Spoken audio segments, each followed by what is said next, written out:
Oh, I think we are live. we are live. Hello, everyone, and welcome back to the Grays of Westminster YouTube channel. We have a very special guest here today. You already know his face, I think. Bruno, you've been in the channel before. It's good to see you, bro. Once or twice. Thank you guys for having me. It's a you're pleasure. welcome. Thank you for coming. I think we are the new faces for you, right, on the Yeah, channel. for real. Not new, but new in the podcast. Yeah, exactly. That's right. Yeah, can everyone hear us okay? That's the first thing we have to always ask because we're still very new to this whole thing as well. That's right. And we're sharing a microphone today, so apologies if you can't quite hear us. Please let us know. Yeah. Let's read some of the comments. Where are you watching from today? Hello from Slovakia. Slovakia. We have a good morning from Victoria, BC. We have a few questions about the lenses, but I think we'll save those for later. Mm-hmm. And yeah, hello Bruno, Dan, Chloe, and everyone from Odo, North Yorkshire, UK. It's coffee time. It's coffee time. Well, you guys want right. coffee. I don't need coffee. I'm just wide awake all the time. Hello from Connecticut. Hello. So yeah, we have people from everywhere today. California. Hello everyone. Good to see you. Sorry we're a little bit late. We're having an open day, as you probably know. Yes. So we had to push the live stream back a little bit. It's been very busy, which is good. That's right. We have to give Bruno a 5-minute break as well to catch his breath. But Absolutely. Sorry, go ahead. Sound is fine. So Great, I think that's we have good the to green hear. light. Yes, we did it right. I'm more surprised at how international you guys are. Oh my Honestly, Just how many people you get from different countries. It's awesome to see. blows my mind, man. God. Yeah, honestly, every day, we have people, tourists from all over the world come into the shop and they're like, I've watched you guys for ages. Yeah. Finally visited. It's like, oh, wow. Still pilgrimage. Yeah. That's how you pronounce it. But Yeah. people from Brazil, people from Australia. We have shipped an umbrella to Australia. That's how crazy our customer base is. So That is yeah. It is good. But, Nikon branded, right? Nikon. no, Grace of Westminster branded. Well, I guess it's kind of one thing. Adjacent. Yeah. That's very true. But yeah, I'm sure you've probably spoken about this already on the channel before, but for those of you that don't know or haven't met Bruno before, what is it you do? And what do you do? Who are you, man? Exactly. Who are you? Who am I? No one Who is puts this you guy? on the spot. It's like, what do you do, right? So essentially, I run technical training for Nikon UK and Ireland, by the way. Let's not forget the Irish folk. But yeah, so I run all the technical training for UK and Ireland for Nikon. But I also own my own production company on the side as well. Nice. So I'm basically part-time in Nikon and I do a bit of both, right? I juggle. Yeah. So I also do a lot of shooting and creative stuff as well. Yeah, you're a DP as well, right? Yeah. Exactly. Oh, So amazing. when I do work outside Nikon, I tend to DP. Nice, amazing. nice. And you shoot red, right? Red and Nikon. Yeah, Red and it Nikon. depends on what it is, right? If I've got a crew, then usually red. If not, then I'll have my trusty Z9 with me on set. So you go to then Z9. Yeah, Z9 and now ZR. So I've just traded in my Z6 III for a ZR. That's my second camera. Yeah. Wow. Did you get the Z3 mainly for a backup just camera for like video? a second B-roll camera. Makes Basically, sense. if I need to do like a 2 or 3 camera setup, the Z6 III is like the perfect B-roll camera to a Z9. At the time, As the right? main camera Yeah. at the time. But as I've been using more the red and the Z9, I thought, how can I match my red so the ZR made sense. So now I can match my Z9 or I can match the red with the ZR. Oh, Yeah. man. Yeah, it's perfect. Tailor made for you. Yeah, it's a really, really good setup. Absolutely. I was funny enough. I was actually shooting red before the acquisition, so I was doing it before. I it was cool. remember it. Did it for us, cool guys. There you go. Oh, that's great. So so how did you get started in it all, like in photography? That's a really interesting question. So I actually got started in photography That's annoying. by basically some friends that were skateboardists. We're just like, oh, can you take some cool photos? I was like, sure, why not? So I just took a random bridge camera that I had at home, Oh, which was amazing. a little Coopix something or other at the time, and I just literally started shooting for fun. Yeah. Then got my first DSLR, which was a D3000. Right. Nikon as well. So literally, I've Always been a Nikon Oh, guy. that's so lovely. But it's interesting because the D3000 didn't do video at all. But obviously, as a career, I went into video as a specialty, right? So it's kind of interesting how my journey started with the camera that doesn't shoot video at all. Yeah. But at uni, I did TV production, which is Oh, very okay. much Okay. video and film focused. So that's how I started. amazing. Oh, wow. Some friends asking, "Can you do this photo? Can you take that photo?"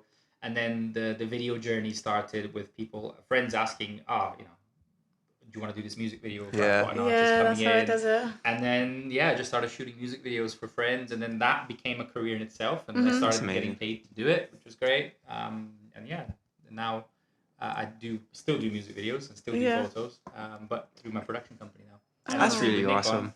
I act as a bit of a video specialist within Nikon as well. So anything to do with video within the wider kind of Nikon Europe, then I'm always helping out in one way or another. Oh, but it's so nice that the ZR and Red have come together. Like, Oh yeah, so it's been a lot of work as well to bring that to market, and you know, also Nikon's very much a stills company first historically. Yeah, that's for sure. And then Red have a very different culture, and Red have a very different approach to it, a really good approach as well. So it's how we can combine those two cultures. It's been really exciting, really exciting. Two very distinct amazing. brands, isn't it? Yeah, but exactly. they both seem to be keeping their identity, but just mixing the best of both worlds. Absolutely, literally best of both worlds, and they're working really well together as well, which is really nice to see. I think, you know, within a few months of the acquisition, we already had the Red Z mounts come out. Yeah. And then the ZR came out only a little bit after. So That's actually, right. they're working pretty quickly. Yeah. On things as well, which is awesome to see. Wasted no time. Yeah, exactly. No time to waste. No time to Exactly. waste. Yeah, we've had an open day here today, obviously with Bruno, and we've had a lot of customers downstairs. Have you found it so far? Really, really engaging. Yeah. Really nice. A little bit closer to the microphone. Yeah. I was just I don't know. I was just talking with people today, because and with you guys as well. I was like, we don't normally get this many people in for a lens launch. Normally it's busy like this for a camera. You know, It was busy like this for the Z6 III launch. Yeah. I remember the Z8 launch was insane. With how many people were like, we couldn't move inside the shop. It's It a small was shop, crazy. isn't it? Yeah. And we never really see that many people for a lens, but this time it was Yeah. really busy. Everyone's really excited. I think they came to see you, Bruno. Yeah. I'm sure. Forget about the lens. Well, no, but it is interesting. We'll get into the lens later as well, but usually you see that for I remember the Z6 III launch quite vividly. It's a super busy day, and lenses, you don't get that much traction, but it is a special lens, I think. It's very interesting. First time we're seeing it side by side as well, so thank you for bringing it. Yeah, thank you very much for bringing it. Our first review that we watched was your review on your YouTube channel. Yeah. So I think I know what you're going to say, but how would you break it down, Bruno? What's the... I mean, I think it's really about listening to feedback. Okay. Right? So they've not reinvented the wheel. They've not done anything, completely outlandish. They've just taken a very methodical approach to building this lens. Like, what are people actually wanting from a Mark 1? And they followed exactly that. So the first thing that a lot of probably you guys have been asking for a very long time is Arca Swiss, right? Yeah. So it's something that historically we've had a lot of feedback from a lot of users over the years, and there are obviously some things that you need to bear in mind when implementing Arca Swiss. You got to test it, you got to make sure it works, safety standards. Yeah. Obviously, Arca Swiss is a company itself, so obviously there's some licensing and things like Yeah, that. that's look tricky. at. So bringing Can you Arca turn it up Swiss again? was Sorry, was a this big mic. deal. Yeah. It's fine. Sorry, Bruno. Or that's right. The mic is still a little bit low. Guys, let us know if that sounds a little bit better. Arca Swiss. Yeah. So Arca Swiss. And for those of you that don't know what Arca Swiss is, essentially it's a little groove on the bottom of the tripod feet, which basically allows you to just put it on a tripod that's compatible with Arca Swiss without the need of a plate. It's really convenient. You just slide in and close it rather than having to attach a specific plate to it. So, a lot of people, what they were doing is they were taking out the foot and replacing it with third-party options that we give you Arca Swiss, so you don't have to do that anymore, which is fantastic. The second thing that we had a lot of feedback on is weight, right? Every single lens, if there's one thing that everyone always wants, is make it lighter. It doesn't matter what lens it is, people always want it lighter. So, Nikon worked very hard on the optics side of things. How can we make the optics lighter? And they have done that, but also they have a really clever feature, which I'll show you. I don't know if you can see, but there's a button on the end of the lens, which you can press and then twist, and then you can pull out this entire thing. Boom. Just like that. Look at that. So That's what we wanted to know. Is the weight calculated without this on? yes, so This is it's the the 900. lightest 7 to the 200, It's 2.8 really on the light. market without the...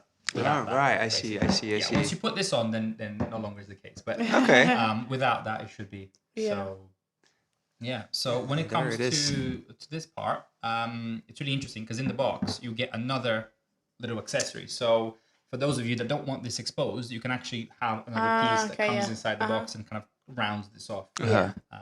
which is really nice. Yeah, I guess that makes sense because you want it to be lightest for when you're using it handheld anyway. So Yeah. Exactly. And then the other thing that people have asked for is the clicky control ring. I do love that stuff. Yeah, because a couple of different people want it for different purposes, right? So for the photographers, a lot of people are saying that they were accidentally changing all of your settings. Very easy to do. Very easy to do and not ideal. You know, you want to be shooting f2.8 and then suddenly you look down and you're shooting f6 or f6 or something like that. So having the click means it's way more resistant. So first of all, you're not going to accidentally do it anywhere near as much. But if you happen to do it accidentally, then also you have that feedback. Basically, you hear the click and you feel it, so you know that something's being changed, which is really, really nice to have. But most importantly, the video shooters don't want to click because that creates a sound, right? So the option to actually de-click that is really nice because then you're back to the previous way of doing it, which is absolutely silent. It's amazing. I actually don't know how they do it. Like, so just from this one, just from this one, how I don't understand how it works, like inside, but I mean, hopefully one day we'll see. Have you seen at trade shows sometimes when they split them in half? Oh yeah. And then you can see the insides. See the insides lens. of how it works. So maybe one Nikon group. Yeah. Just gonna crank this up, guys. Yeah. Is this? It's not fully working. Is it perhaps because it's not? Do you want me to be closer to it? We can try that, but also just gonna crank this all the way up. Good job. Hello guys, can you hear me? Is that much better, everyone? Should I try it in a different port? Can do. Yeah, Yeah. It might be So- that might be the reason. Bear with me. No, is that audio as well? Yeah. Hello. Testing. Can you guys hear me okay? Is that How's much that, better, guys? everyone? Leave a Please let comment. us know. I think our one's fine, right? Yeah, I think they said they were picking up. Yes. Yay. Let's raise mine a little bit. better. Hopefully it's Yeah, that should be much it's okay. better. I mean, I'm happy to sit a bit closer. That's okay. You know, me and Mike are going to get very well acquainted if I get a little bit closer. But yeah, so how they do it, I mean, there's some magicians in There Tokyo is. There really and is. some engineers that do some amazing stuff in Tokyo for sure. Yeah. So it's just really nice to see. Yeah. I guess the other nice feature is the autofocus change. So again, that's making the lens lightweight and faster to focus is a must, right? It's something that everyone will always ask from every lens. So that makes sense to do as well. So we've actually used the same type of focus motor that you have on the 400 2.8 and the 600 f4, which are obviously amazing lenses, and they're pretty much the fastest focusing lenses that Nikon do. So to be able to take that focus motor and put it into a lens like this, as well as the new 2470 2.8 Mark II, Yeah. that also has the same motor inside. So it makes this lens incredibly fast to focus. And when you have the two side by side and you're focusing them, you can see that the Mark I is extremely quick, but there's almost like it has to think a little bit before it does it. A split second, talking about, splitting hairs here, but for a split second, you can see that it thinks and goes, whereas the Mark II just absolutely instant, right? Yeah. Which you don't really notice until you have them side by side. That you can Yeah, actually, we watched that in your video and we did notice as well. and there's always a little bit. And of course, if you're shooting sports or you're doing a wedding or things that only happen once, right? World Cup final was this year. Yeah. You have hopefully Brazil. You don't want to miss the final. Neymar goal. There's the Neymar about to take the penalty. That's right. You want to make sure that not the a lens penalty, is please. My heart can't take it. Football talk, no, 5-0. get me out of here. Imagine then the lens doesn't focus, right? Exactly. So you want the lens to perform Yeah. as much as possible. So I think that's another really good improvement. Yeah. Optics as well. We try to make that as sharp as possible. So improving in terms of coatings and optics and all of that good stuff. It's amazing. It really had an amazing lens in this, but to see those improvements being lighter, faster, and it's really good from Nikon that they can actually improve on something that's already really, really good standard. So be interested to see where they take it next. But what else can you do, right? Like even lighter, and even faster. You can go even more. I mean, one thing, there's lots of little things that people don't really talk about. Right. So obviously the clicky thing I think is one of them. It's quite an under the radar feature. Yeah. Another one is actually when you put it. Oh, I don't have the thing on there. But basically, if you have the foot on there, you can zoom in and out, and the balance doesn't change at all. That's Perfectly. amazing. It's a bit like the 100 to 400 way. So it stays exactly in the middle. So if you have a gimbal, for example, then you can just zoom in and out all you want, and you don't have to rebalance the gimbal. Yeah. which is really, really nice. And also on the hood itself, there's a filter window now. Oh, that's the same on the So, 20 to yes, 70. That's exactly. so So good. again, that's Nikon really leaning into video. Yeah. Because we have to think about now, these lenses can't just be used on Nikon. They can now be used on Red too. So you now have a completely different market wanting to buy Nikon lenses. So we have to make sure that they're very well optimized for those video shooters as well. Obviously, without compromising performance for our stills photographers, because there's still a lot of improvements there for stills. You know, it's lighter, it's sharper, faster to focus, all that sort of stuff. But in terms of, you know, how can you make a lens better? You also have to cater for that video market as well. Yeah, Because it doesn't make absolutely. sense to make two lenses, one optimized for one and the other. You might as well make one lens that can do everything. Because we have very talented engineers. So why not make use of them and design the best possible lens? And I think that's exactly what we've done. Yeah. I think the only thing is also missing the EVF, the screen. I think you said in your video that you might miss it, or For me personally, way? yourself. but it's a very niche need, I think, right? So for me, if I'm filming, and especially if I'm filming myself, right? Then say, for example, I'm doing a scene like this, I'm filming myself, and then I take the camera, do some B-roll, I want to put it back on the tripod to do a scene again.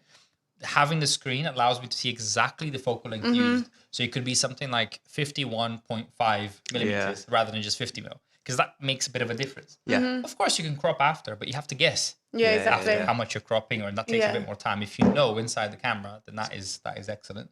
But I mean, that's a very, very niche thing, right? I think the vast majority of people I've spoken to, and I'm talking about like 98%, are not bothered, right? Yeah. So if that can help us to bring the weight down, because it is a small lightweight piece, but it still counts, right? Exactly, yeah. Every few grams counts. So I think if we can do that to improve the weight, I think people are far more likely to want to buy a lens because of the weight rather than because it has a screen, right? I mean, I just noticed it had a screen from a video. I was like, what? It has a screen in it? But yeah, I think a lighter lens is definitely more preferable than something that you might not even be That's using. again, Nikon listening to feedback, because when we did back in 2018, when we did bring out those lenses with the screen, a lot of people will say, "Oh, but why?" Right? What So were you if doing that's that the for? feedback from the majority of people, then okay, no problem. We'll listen to it. We'll focus on the things that people want and go from there. Yeah, you guys, feedback works when it console. Just keep commenting about film camera. One day, Con, if you're watching, we'll get there one day. I promise. That's the great. F6 actually wasn't discontinued all that long ago.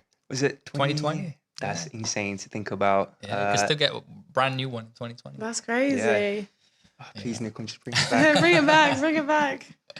Have you got any questions in the... Do you have a few comments? I was supposed to be there today. Apologies. Sorry, I missed it.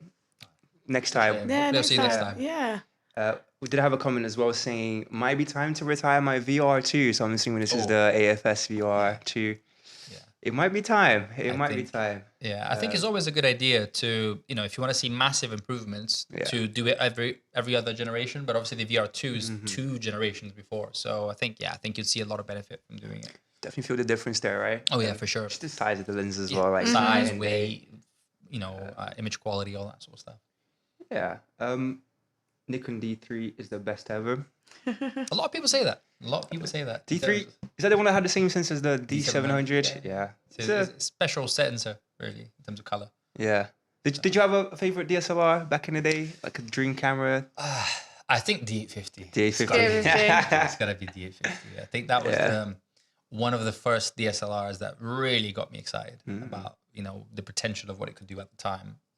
What was it for you? The video and photo specs? You could do everything, right? Because up until the D850, you know, if you wanted speed, you have to get a D5. Okay. If you want, you know, image quality, you would get a D810. Yeah. The D850 was like the first DSLR that could do both, right? And you could put the battery grip with the D5 battery, and that would give you the extra frames per second. Yeah. So I think that was the first camera that was, you know what, it was the first Nikon camera to have full width 4K video as well, which back in 2017 was a big deal. Huge deal, yeah. You know, you could do things like 8K time lapse on it, which was great.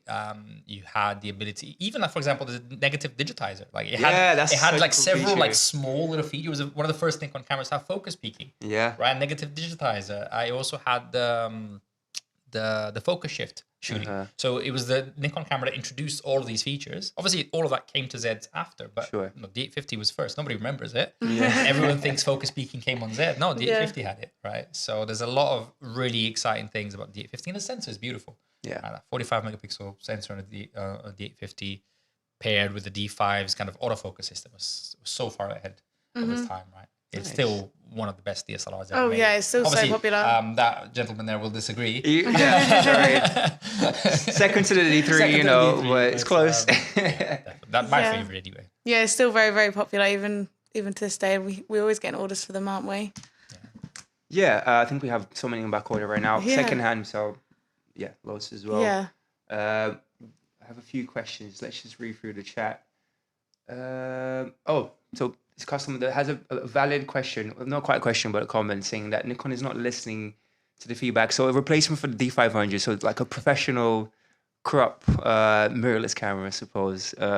Z52 is great, but it would be nice to see something with the same battery type as a Z8 or a Z6 III. Who knows?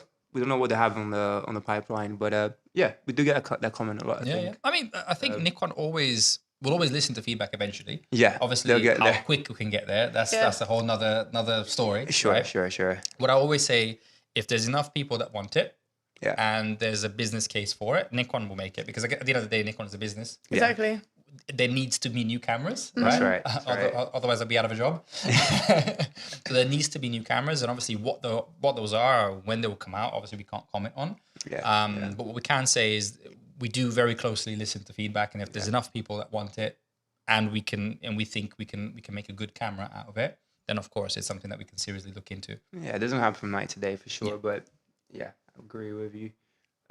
Could Nikon have made a D80-800 comparable to the D780 for dedicated DSLR users?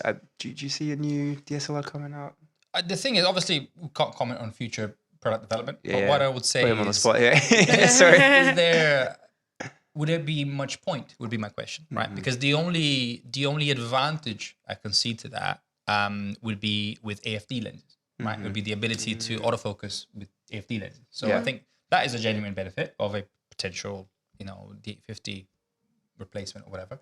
But otherwise, what benefit would you get from that you currently can't get from a Z8? Yeah. Right. Because the FTZ2 or the Mark 1 as well, they're both great, right? If you have AFS lens, right, say for example, you have a D850 and you want to go to a new camera. The Z8, you can use the same lenses providing they're AFS, but even AFD, you can still use them. You just mind your focus. But let's say that you have AFS lenses. You get full autofocus, right? You get the same battery as a D850, so you can use your existing batteries. A lot of people don't know that, right? So even today, we had a gentleman come in with a D750, and he wasn't aware that he could use his old batteries on a Z8. And he ended up buying a Z8. But yeah, you can use your old batteries from a D850 onto the Z8. You can use the same memory cards. Same memory cards. Yeah. So Nikon advertised a CF Express, but is also backwards compatible with XQD. So even if you have the older XQD cards, you can use them on a Z8 as well. Yeah. If you have SB700s, SB5000s, they're both compatible. All the flashes are compatible with Z8 as well. So you have the same card, the same media, the same flash system. You can keep the same lenses. Yeah. And the menu system is very similar to a D850, and the button structure is very similar to a D850 as well. But you get the benefit of all of the mirrorless only features that you just wouldn't be able to get with that, because the D780 only works as mirrorless through the live view.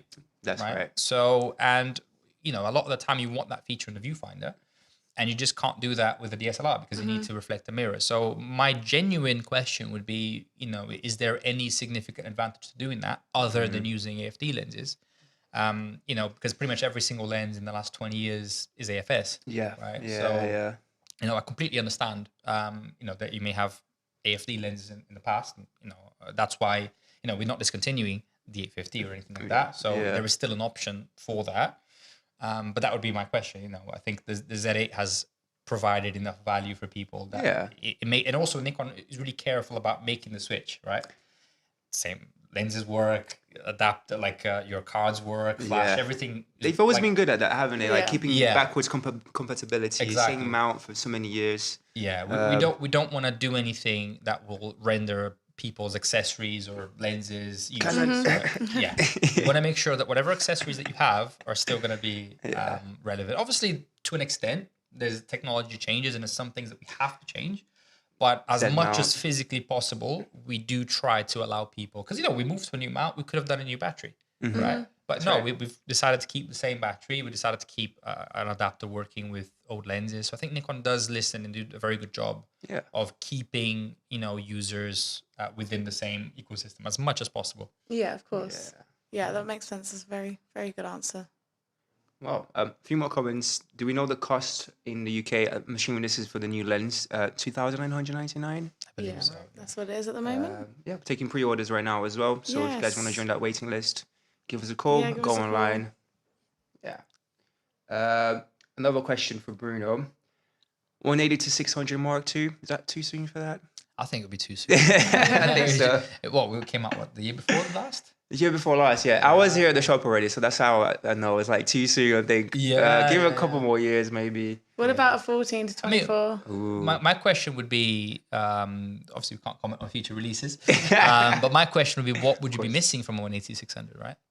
Because the thing is, with the 1424, I kind of start to understand because of the Mark II variants of the other ones. So I get why people would Trilogy. ask. But the 180-600, because it's a newer lens, my question would be, what is missing from it? I'd love to get feedback, right? Mm-hmm. So if there's anything that you guys think, is missing from the 180-600, let us know. We'll feed it back for sure. But again, we can't comment on any future. Absolutely, You're not going to get anything out of Bruno. You can try. Trust me, we tried. A few more comments maybe. What do you guys think of CCD sensors? Love the color edition. You're big fan of the D3 as well, so I'm assuming. All right.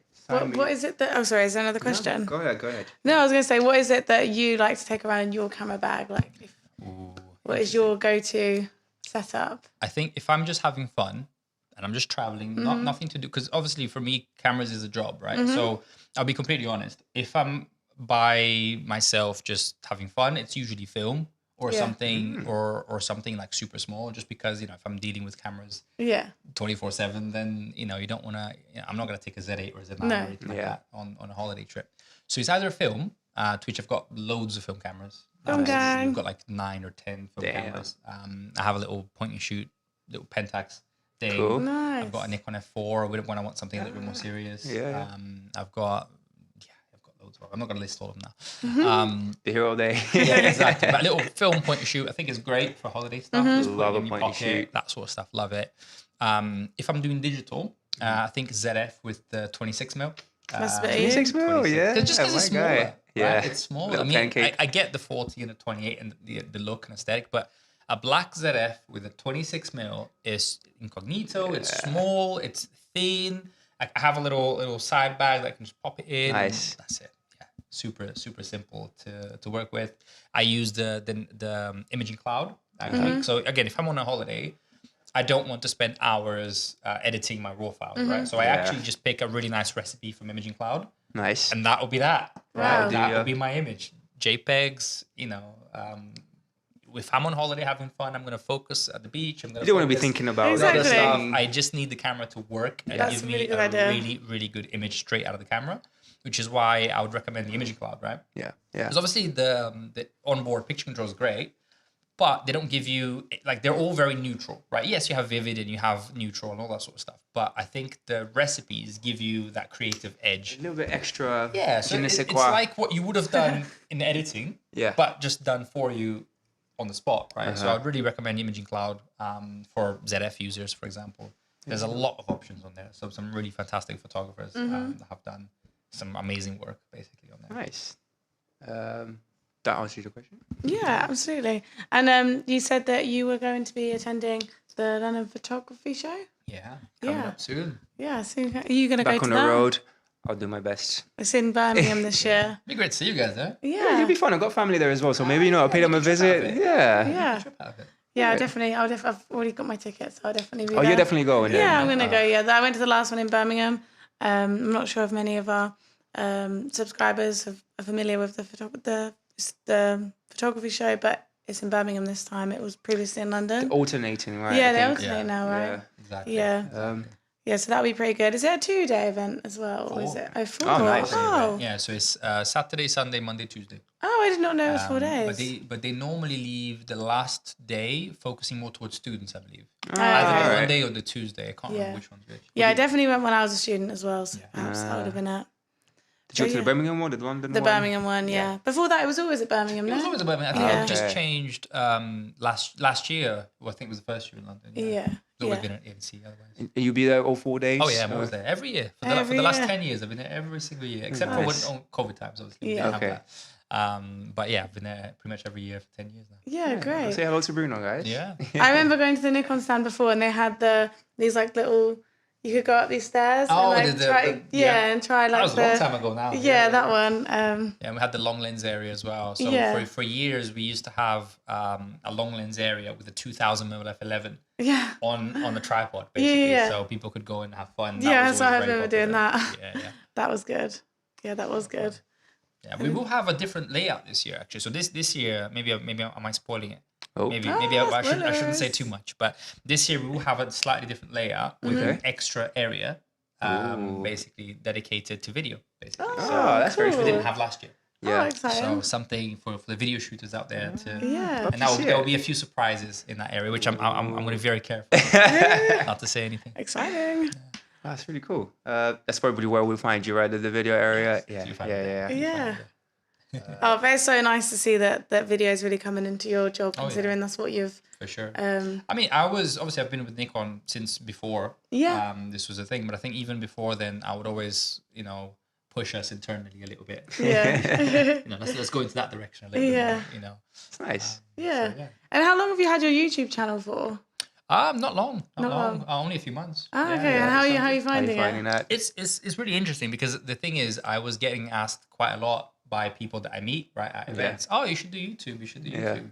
A lot of people asking, you should do YouTube because with the information that you're giving me, I can't really find easily. So I think that was the inspiration for me to create my own channel, right? Yeah. Was to, what are people asking me that maybe they're not finding this information easily. Obviously, there's a ton of fantastic people on YouTube that do a great job. I mean, from Nikon, we've got Rishi as well, which is fantastic.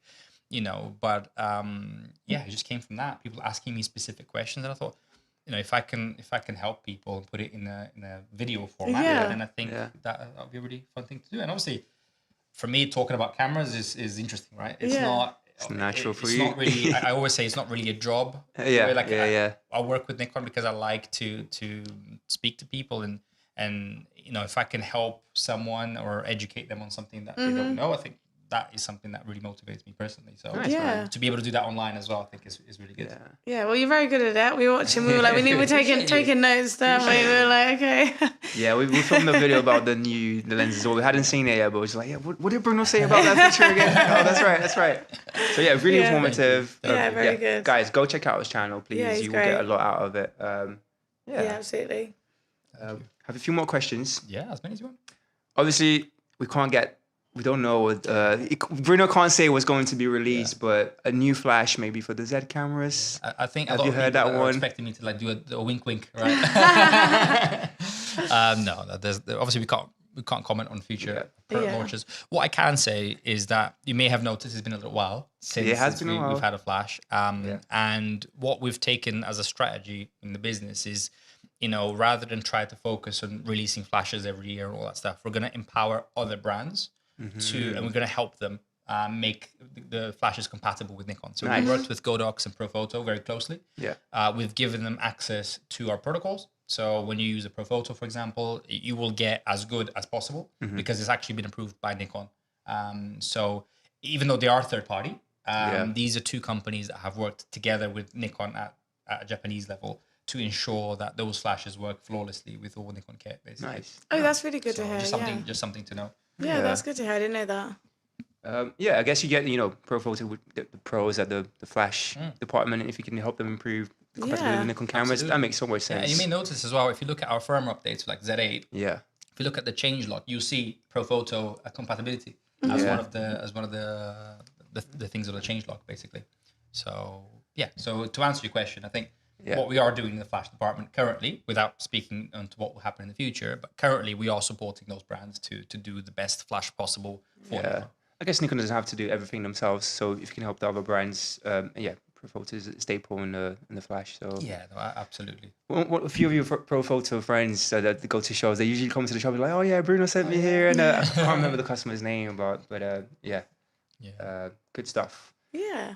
Let's see what else we have on the chat.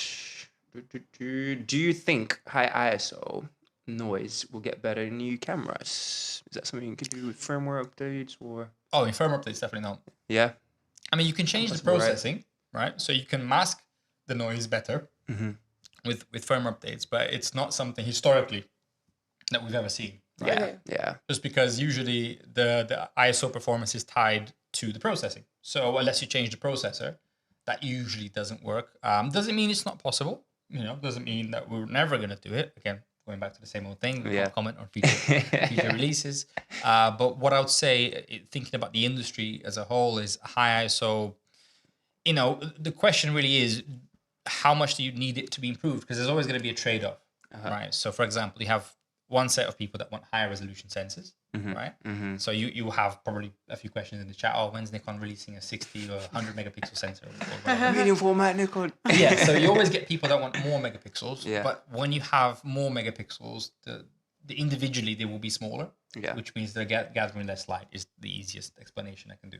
So automatically there's a trade-off there with the low light performance. So the question is, do we go higher or do we go lower or do we stay the same? So there's always going to be that compromise. Obviously, all cameras are automatically going to get better with better processing. So a 45 megapixel camera 10 years ago versus now, of course, the new one is going to be better. But in terms of comparing within the current range, I would suggest if low light is what's important to you, then look at something like a Z5 II, a ZF, or a Z6 III, right? The 24 megapixel bodies are fantastic for low light.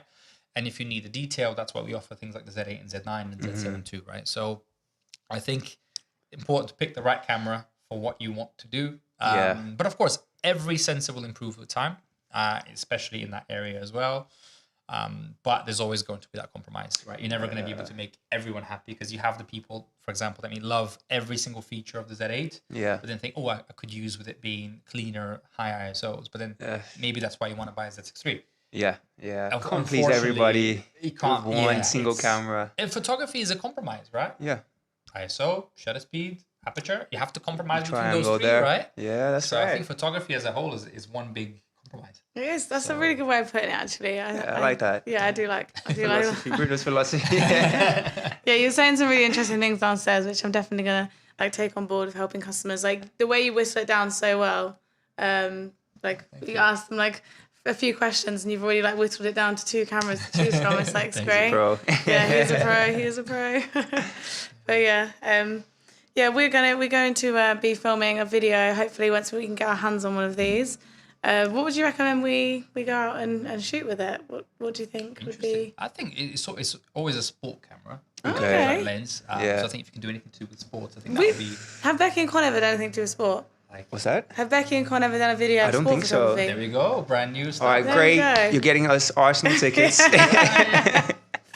Football, I think actually Premier League football is maybe not long enough. Okay. But in terms of smaller 5-a-side football, I think that would be great. Yeah. Or indoor basketball, for example. But indoor sports, basketball would be great. Yeah. Shoot with it. Anything that is closer range. But sport, I think this is fantastic. Obviously, a lot of people use it for weddings as well. So if you want to do a wedding photo shoot, then by all means. Anyone getting married on the chat list? Yeah, let us know. Exactly. So I think something like that would be great. Nice. Yeah, I reckon we could do a basketball team. We could find one that we could photograph. If I'm not mistaken, there's one around my area, Stratford, so maybe we can go to a game. That would be so good. Yeah. Well, if you guys do anything fun, let me know. We'll do, right? That would be a good video for the channel. And then we're also going to be doing a wildlife photography. That's right. So we never shot wildlife, Ever. single day of our lives, but we're going to attempt to get something. Challenge, actually. That's what we're doing. You guys take whatever lens and camera combination you want. And then it's whoever gets the best photo, make it a competition. Coming between us. Yeah, that's good. But if you've never done it, it would be, and then document the experience. Yeah. That'd be fun. That'd be fun to shoot as well. Yeah, we're going to go to Richmond Park, I think, and get some nice wildlife I've there. I've done a few bits in Richmond Park. Yeah, especially when our office was down that way. I would pass Richmond Park to go to the office. Not bad, G. So you're just a convenient place to shoot, basically, because it's beautiful. For those of you that haven't seen it, it's basically this massive park inside London that has deer that just kind of walk around, right? And obviously birds and different bits of wildlife. But it's a really nice location. I've actually never been, so really looking forward to Yeah, it. and it's by the river as well, and they have like a little farmy type area with cows Oh, that's down even by better. the river. Have you seen it? No. So basically, you got Richmond Park up on the hill, and then you can actually, there's this big staircase that allows you to go all the way down to the riverside. All right. And then, because I used to live by there as well, so that's why that used to go my go-to place in the pandemic. That's where I would do my exercise. Oh, nice. But basically, as you get down towards the river, there's like a little patch of land that they keep cows there. So it's so cute. there's like a nice pub there for lunch. So it's a nice area. You guys will enjoy it. Just need to book a day. Yeah, we Go. do. We need to sort it out. We definitely need to sort it out. Yeah, it'll be very good. Yeah, I Have a did. location. Yeah, I did. I went there the other day, but I didn't see any deer. Okay. Yeah, maybe it was raining too much. They went and hid away. That'll be part of the fun as well, trying to find it. Yeah, Yeah. sometimes they all gather around a specific. So there's a bit of a lake. I don't want to call it a lake because it's just a bit of water basically. Yeah. Not as big as a lake. Puddle. Yeah, I don't know what the name would be, but there's a bit of water. And then they all reconvene around the area. So I remember going there looking for deer, and for hours I just couldn't find them. And then I eventually found where they all kind of retreat at the end of the day. And taking there's notes. this little water area, yeah. And then they all gather together. And obviously, if they see a human, they will scatter. Yeah. So it's better to come in with like a 600 or an 800 or something Yeah. like that at that point. Yeah, that's what we should take then. I think this will be a very good challenge. It's going to go hand in hand with our photography challenge for the live stream. Last week we announced to do the wildlife photography challenge, and we've already had some amazing submissions from you guys. I think we've had quite a few, so keep them coming. Don't forget to email them to media@gravesofwestminster.co.uk, and we'll be showcasing them all on the live stream at the end of March, I think, right? That sounds about right. Yeah, I need Yes. to double check the dates, but Yeah. Con, we want to see a submission as well. You promised. Yeah, So, Con's promised that he would submit for our last one, which was like an accidentally Wes Anderson theme. It was all like symmetry and pastel colours. And he didn't. And he shoots come on on, film Con, too. you need to do I it. know, right? So he's going to hopefully submit for this one. But it can't be of your dog, sorry. you can't be Tilly. It can't be Tilly. Has to be real wildlife. Yeah. Have you got any more comments in the chat I do. feed? Another question for Bruno here. Will the video section be in the red light area of the show? So I guess the reds. Will red be at the photo show as well? No, That'd be this is a different. Nikon. Yeah, this is a Okay. Nikon thing. Yeah. Yeah. I'm not saying there won't be red cameras at the show, Sure. but Sure. it's a Nikon area basically. Yeah. It's within the Nikon stand. Oh, okay, yeah. Yeah, I can't wait for it. I have to come and check it out. We had another comment saying, try Motorsport at Brands Hatch in Kent. Yes. That would Very, be very, Oh, really Brands fun. Hatch, Yeah. yes. that'd be so I've actually good. got quite a lot of photos around there. Yeah? Actually, so there's a few really good spots you can go to because you can go there during an open track day. And there's a specific area that is kind of open to the public that you can just go and shoot. Obviously, to get into the paddock and all the other bits and pieces, you need to get permission. Sure. But there's a few places where people just go and shoot naturally. Yeah. Which is that's another really Oh, fun so thing. good, yeah. Would a 7-200 be enough, do you think? Not for the public areas, Okay. but for other areas, yes. All right. So just get in touch with them. I'm Yeah. sure it's fine. Yeah, that would be so good. Well, there's Santa Pod as well, and you can get really Ooh, close Santa there. Pod is great. Yeah. Yeah. You can get really close there and That not would the be great. spectators bit. With the 70 to 200. Yeah. Yeah. Yeah. Options. You know what ideas, yeah. There you go. Oh, very exciting. Yeah, I don't think any of that has been done on the channel before, so You guys that'd be do very motorsports? good. A little bit. I used to watch a lot the of F1, but you had something around yours, right? Sorry. Santa Pod. Yeah. Yes, Okay, yes. That's where I used to live, but But I grew up with my best friend, and he was always into cars. So I've been going to a lot of the car shows. Was it Break Boys at the Farm, and can't remember half of them now. But yeah, all of those sort of car shows. That's what I actually started off doing, just car photography and car videography. Wow, awesome. Yeah, so I always used to go to those sort of shows, and then spiraled from there. But I think we should go back and do it. Full definitely. circle moment. Yeah. And we that'd be can really test cool. the lens out. Motorsport is one of my favorite things to photograph. really? I've been lucky to shoot the F1 twice. No And, way, that's so cool. And for me, it's definitely top 3 favorite things Yeah? I've ever shot. Right? Where did you shoot it? Both Silverstone. Oh, Silverstone, So yeah. last year and the year before. Amazing. So definitely top things I've ever done. in Oh, terms- that's What did you amazing. take with you? So What that was was your a kit? Z9 job. Okay. Yeah. So that was a Z9 job, and then 7 to the 200, 24-70, Alright. that sort of stuff. I think I had a 100 to 400 as well. And actually, one of the years, I took a Z6 III and a 28 to 400 as my second setup, and that did an unbelievably good job with the cars, because a lot of the time, because I love to do panning, right, without going too long, but I love to do panning. So you need to kind of close down your aperture anyway. So f8 at 400 is perfectly doable. But I was able to just walk around with little lens with the Z6 III and just not have care of the world, basically. Nice. So really, really nice lens. That really surprised me at that shoot specifically. Yeah. Stabilization was awesome, super sharp. Yeah, Nice, that's the time when I realized actually this lens is really good. Underrated, I think. Very underrated. Like you said, there's always a compromise on things, but the image quality Yeah. is still what you get out of it. It's still Exactly. incredible. Yeah. Absolutely. Yeah, 7200 works out great, especially because there's a few places around Silverstone that you're there basically with the car. So yeah, it's really nice. And I was shooting because I was hired to do the stages and the paddock. So I was actually focusing more on people rather than cars. But obviously, if I'm there,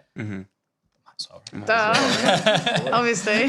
Malaysian trip. yeah. Oh yeah, that would be very interesting if we could do something like that, switch it up a bit. I don't know if many of our viewers are into motorsport photography, but I know we have a lot of wildlife photographers. Definitely, yeah. Yeah. But yeah, it'd be good. It'd be good to do something a bit different, for sure. We had a comment from Andy Hater as well saying, can you put the email on the chat? I suppose this is for the challenge? Yes, it's in the description already. It's media@graysofwestminster.co.uk. Yeah, you'll find it in the description. So yeah, send on over your submissions and it'll be great. We also had a comment saying, time to hit the like button. I think we missed We always saying forget to say that. Yeah. Guys, yes, hit the like button and also don't forget to subscribe. And also check out Bruno's channel and give him a subscribe as well. Highly recommend. Yes. Let me know if you guys have any more questions for Bruno, myself, or Chloe. But I think we might be closing up soon. Yes. Bruno, so what have you got planned for the rest of the day? Ooh, interesting question. I've got a ton of editing to do. Yeah. Oh. So he's that's a the thing busy with man. juggling a lot of stuff. So Yeah. Video editing or video editing. How do you find that? Because I cannot stand video editing. It's very long. I don't always do it, so sometimes I outsource it. That's my favourite. Yeah, but sometimes it's just part of the job. So Yeah. it's very long. I'm working on a roundtable series at the moment, for a client of mine, and they're like hour-long episodes. So you just have to get some coffee, sit down, and Power through it, man. The good thing is, if I don't mind doing that sort of stuff because you're listening to a conversation, right? So you can just listen to it. You feel like you're part of it, right? Yeah. So it's more interesting. Like I think if I was editing something that doesn't have any talking, right, for that long, maybe it would be a little bit more difficult. Yeah. But if it's for example, say if we needed to cut this podcast into like shorts, for example, I think because it's a natural conversation, it's just easier and I enjoy it more. Basically. Yeah. So it's not too bad. I think it's nice. I think You just have to power mine's through it. when I have to like edit the same thing, like with the music. And Oh yeah, so to I keep going do- back. Yeah. When I do music videos, it's exactly that. Yeah. You have to listen to the same song. You hear it like 1,000 times. Yeah, so you gotta like the song. Because if you don't like the song, you're gonna be Exactly. hearing it. You're It's a gonna pro be hearing tip. it. Yeah. So make sure if you're working with a music video, if you don't like the song, make sure you get paid well. And if you like the song, then that just makes the whole process a lot Exactly. easier. 'Cause you have to listen to it a lot in prep, a lot in the shoot, Yeah. And a lot in the edit as well. Yeah. So What's your favorite part of is it shooting? Is it the editing or like seeing the final thing? What do you like most about? I think the period between planning Yeah. and the first half of the day of shooting. Okay. It's very specific. Right?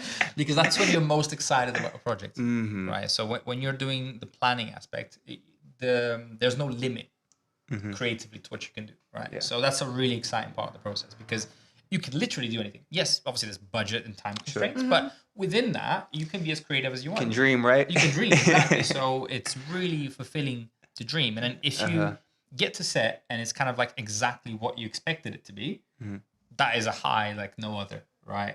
I've had that as well when I planned a studio shoot and it was a very complicated shoot. We had car, fire, dancers, a robot arm basically to do the shots. And it was a very, very complex shoot to plan. Yeah.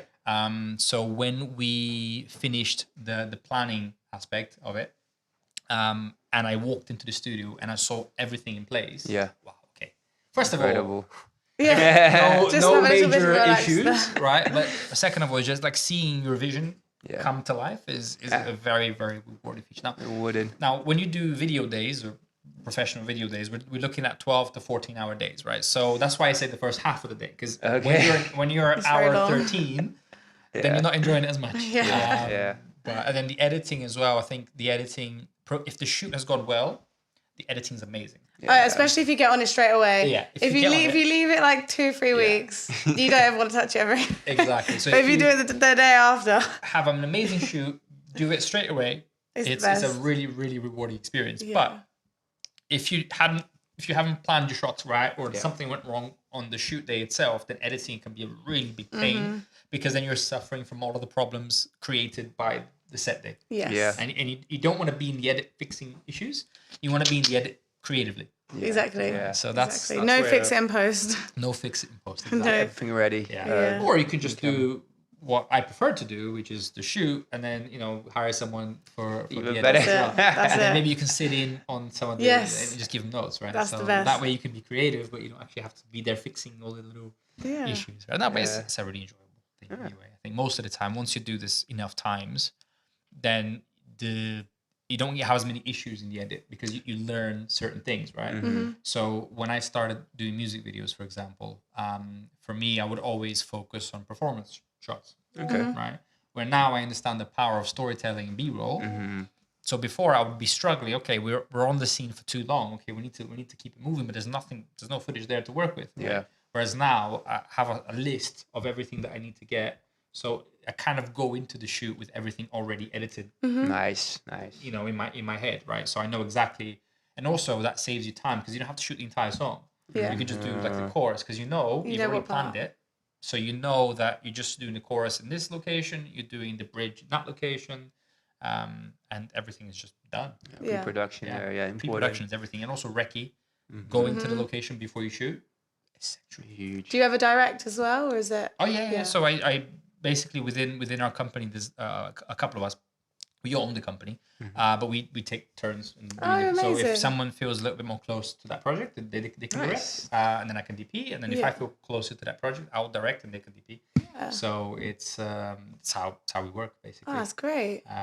We actually named the company Shapeshift. That's the name. Oh, It's called Shapeshift. Shapeshift Films, because we all take turns at doing different things, and we all kind of, the whole point of the company is kind I of love being that. flexible and doing different things, right? Yeah. Not being fixed into because I meet so many people from the film industry that they have one role, IDP or first AC, and that's it, job done, and they only take jobs for that thing. Whereas for me, I like to do everything.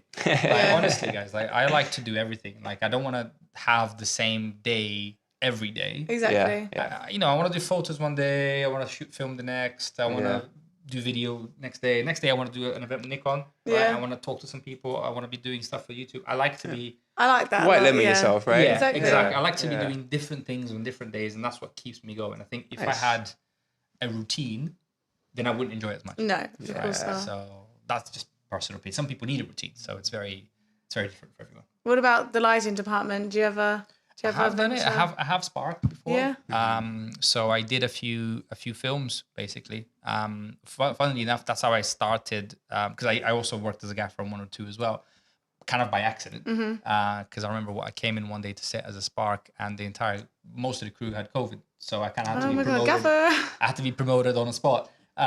You're a gaffer now. Wow, how did you find it? That was interesting. Yeah, Yeah. I think lighting is one of those things that I learned to appreciate way more when I work as a DP now. Yes, because it After really, seeing really. the other side of things. So Yeah. when I work as a DP, I very much think 50-50 camera lighting. 100%. So I think that's so when I say DP, I mean I'm really involved in the lighting aspect as well. Yeah, that's really good. Because it's just really nice, right? Yeah. Fill the smoke with the room, make it look all cinematic. It's the best feeling when you manage to nail the lighting. Yeah, I Or love you the just lighting find amazing department. natural light as well to work Yeah. with. Then I think that could be really nice. Yeah. So, I love doing a bit of everything. That's The only good. thing I haven't really explored is sound. Sound. Okay. Everything else I've done. Yeah. I don't really. Clearly, we don't mess with sound. I'm not good at it. No.